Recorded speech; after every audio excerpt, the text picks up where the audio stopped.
Well, last week we sat down with Katie Arrington, challenger to South Carolina's 1st Congressional District incumbent Nancy Mace. Today, we'd like to welcome retired Lieutenant Colonel for the U.S. Army, Ingrid Centurion, who has also thrown her hat in the ring to unseat the current Republican lawmaker. It's good to have you. Thank you for having me. So the South Carolina primaries, they're fast approaching. June 14th will be here before we know it.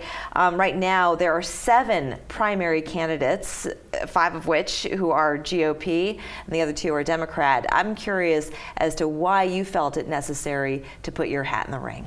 Well, I think that everyone has a choice, and I'm the first choice to replace Nancy Mace. But I feel that Congress and the incumbent have failed us, and that's why I'm running. I have the background and experience, real leadership, and world experience in national security and immigration issues. I know how to keep this country safe. I've done it in the past. I'm also a small business instructor. I've been helping small businesses across the nation. And economic prosperity and economic growth is something that the country needs and the district needs more of. Now, you say that the current leadership is not representing Charleston and Washington. In what way? And how would you change that? Yes, well, I'm saying that the incumbent doesn't represent my conservative values and many others in the district as a Republican. And we want someone that represents our values, and we want someone with real experience in leadership in Congress, with the background and experience that's going to stand up to the leadership up there to make America safer, better economically. And as a congressman, it's a very important job. It impacts all of the nation, not just the district. Sure. And I want to be able to do that. Can you be specific when you say it does not represent conservative values? Like what? Yes, well, the incumbent, if you just go ahead and look at her voting record, voted to tear down the statues in South Carolina. That goes along with the left liberals' agenda. Tear down our statues, erase our history. We need to know the American history. The good, the bad, and the ugly, so we never make those mistakes again. She voted for the red flag laws, and that restricts your access to your firearms without due process. We have the right to protect ourselves. These are voting decisions that I would not make. I took an oath to defend the Constitution, and I will take it again to defend this country against all enemies, foreign and domestic. And that's what I want to have an opportunity to do that again. Have you ever held public office before? No. So what makes your experience, tell us a little bit more about your experience and how that would make you a strong candidate. Right, yes, well, at 17, I became a pilot. I've been working hard. I'm the daughter of an Argentine immigrant. My father came here to this country. I'm first generation American. My mother's from Puerto Rico. And sadly, my father passed away when he was 31 years old in a car accident. So I was raised by a single mom who had to then go to work as a waitress. We were at-risk children. She worked 2-3 jobs. She was never home, but she taught us to work hard. And she took us to church on Sundays. And she said, if you work hard enough, you can accomplish anything. And so at 17, I saved $3,000. I went to the airport and I became a private pilot because that's what I wanted to do. I like to be challenged. And then my future depended on a... You're barely old enough to drive and fly a plane at 17. Well, actually, you're right. She drove me to the airport because I didn't have a driver's license. Oh my goodness. But I've always been motivated and determined and want to help people. And so I always wanted to serve my country. And then my future depended on an athletic scholarship. I got multiple scholarships. I took those scholarships and I went to college. So I understand the hard-working class that had to rely on that grit to save that money, or you can't have anything. We were never offered a handout. We never took any type of at the time. The programs weren't available. But I want the people to know that I come from, a single parent household who works so hard. And I want to inspire other people to get involved in politics. And it doesn't matter where you come from or your background, that if you work hard enough, you can do this, because I represent a diverse community of people. And then I went into the Army after college. I did my 22 years. I served my country. I was a pilot, a helicopter pilot, a Black Hawk pilot, a Huey pilot. I was an instructor pilot and a maintenance test pilot. I got my top secret clearance, and then I had the opportunity to fly in combat in Iraq, searching for terrorist groups. Wow. And we were supporting the men and women on the ground who were doing the real dangerous jobs. I provided them the signals intelligence, human intelligence, and imagery intelligence. I was an intelligence officer.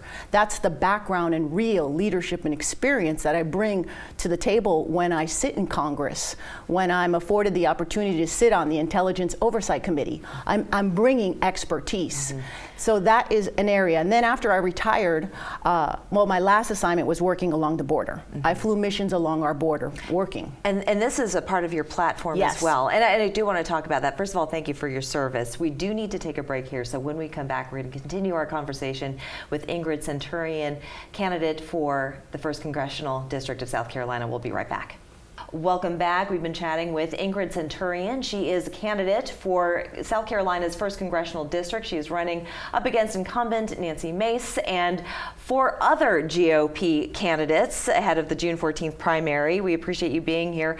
You were giving us a synopsis of your resume, your history working as in the Army, but also you were saying that you had worked along the border, and this is part of your platform, controlling illegal immigration. So tell us a little bit more about the work that you did at the border and how you propose to make changes in Washington. Yes, I served 2 years at Joint Task Force North. I was a science and technology officer. I worked in the J3 and J5 operations, plans, and policies. And I assisted all our law enforcement agencies, FBI, DEA, CIA, the Sheriff's Department, in protecting our borders, protecting the ground, the air, subterranean, and I did classified research on our border, so I understand the threats to our border, and this is a big part of national security. What would you say to somebody who says, but we're not a border state, so why should that be important to Charleston or the 1st Congressional District in South Carolina? Well, we've had 1.6 million illegals cross the border from over 160-something countries. Every city should consider themselves a border city now because they're being shipped across the nation. And these are real-world issues that we're going to have to deal with long-term. Having raised children yourself, education is certainly very important to a lot of families in this country, and particularly here in Charleston. How would you make any changes I in that? am an advocate for STEM, you know, science and math and all the arts and engineering. Oh, I would do everything I can to improve our education. And my platform on education is that we need to have the best education in the world. America, we're no longer the leaders in education. We're no longer the leaders in science and math. We need to do everything we can to improve education in South Carolina as a state and as a nation. And I believe that the parents should have a real choice and that the dollars should follow the student.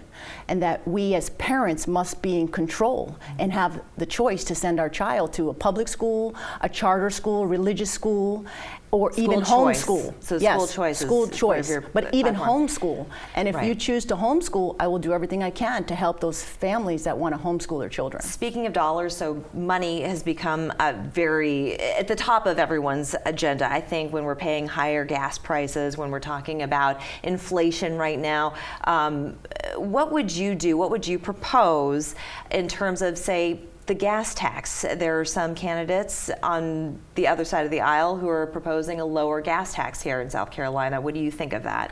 I think that inflation is a big problem that we have in America today, and it's due to the decisions that our leadership has made at the top level, and it's truly hurting the hardworking American people.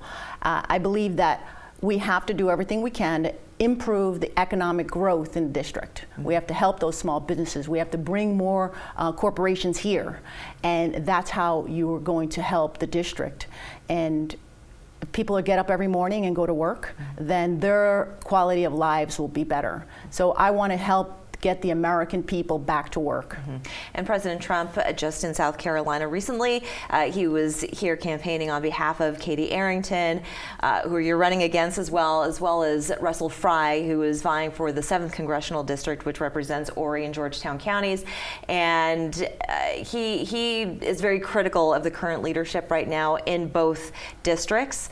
What are your views on some of his policies, and would you align yourself with some of his political philosophies as they were? Right. Well, I want to talk about policies because that's the most important. Policies. I think that I would align myself with the policies that have to do with economic growth and improving trade across the world. And the current president has hurt our energy independency. And these are things that we have to get back on track. Yeah. Our gas wouldn't be this high right now if we were independent. Every organization wants to be independent. We want to be independent. We want to be able to make our own choices. So I would support anything that has to do with economic trade across the globe, as well as policies on our border. Our borders were much secure under President Trump. Mm-hmm. He worked with Mexico. We need to work with other countries and improve trade as well as protecting our borders. Global synergy. Yes. Do you have any events coming up either this weekend or the next coming weeks? I have an event at Edisto, a coffee. You have to go to my website at centurionforcongress.com. Perfect. That's where you can find all my events, as well as I have a Facebook page, Ingrid Centurion for U.S. Congress. I have Twitter and Instagram and all those social media platforms. All the social media. Because everybody, that's right, everybody communicates differently. Yes, indeed. But anyone also could call me. Yeah. They could send a message on my website. They have questions. They can speak with me. I have an open door policy. I'm going to be traveling all across the district. And that's what your leaders do. They have open door policies. Indeed. They get back to their constituents. They do their research. They do their homework. And they offer solutions, or they get them to the right people that can help them with their problems, because we have problems. Ingrid Centurion, thank you so much for coming on. We appreciate your time. We'll look forward to having you back. We're back in 2 minutes.